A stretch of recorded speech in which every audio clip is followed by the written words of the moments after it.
I know someone who does not want to go to a certain vacation spot, but his wife wants to, and she wants to take all three kids because he does not know how to say no. That's why she picked him. But then she complains about how this guy is and how he's a carpet mat. What it is a lot of women want a guy that is just a carpet mat for them and not for the world. They want someone who can stand up for themselves against everybody else, but don't stand up to me. That's impossible. It's either one or the other. So for you guys out there that find yourself a people pleaser because of your childhood, because of past relationships, because you're afraid of maybe things will become toxic if you start telling somebody no. If, number one, that person has shown you who they are and is a bad person, when you tell them no, it's time to leave. Why salvage that relationship?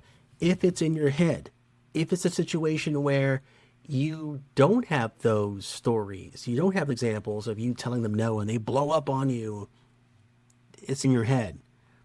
And you have to realize that. And tell them no and see what happens.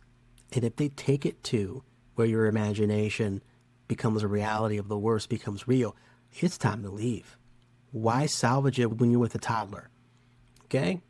The saddest thing is seeing men who cannot communicate. Think about all the times she told you no, because I know you got examples of her telling you no, of her sitting there and saying, I don't want to do that. And that's great for her. Someone who can be an adult and actually be transparent in their communication, that's important. That's great. But if you can't do that because you're afraid of that person, you're afraid of the consequence, and maybe it's something that they showed you that's real, that they're a toxic person, don't be in that toxic relationship. If it's imagination, then you need to take a breath and realize it's exactly that. Women are bred by society to be better communicators because it's seen as feminine to be a communicator and a good one. Okay? Men, we have to take away that ideology that being a good communicator is effeminate. It's just being a good human and having a good life, being able to communicate to what you want at all times. And yeah, it can sound selfish, but hey, life is short. It doesn't mean doing whatever you want all the time, but I'm saying relationships are about being transparent most of the time. It's always a necessity for white lies. I believe in that. But to the point where you have to hide away who you are from somebody because you're afraid of them, time to leave.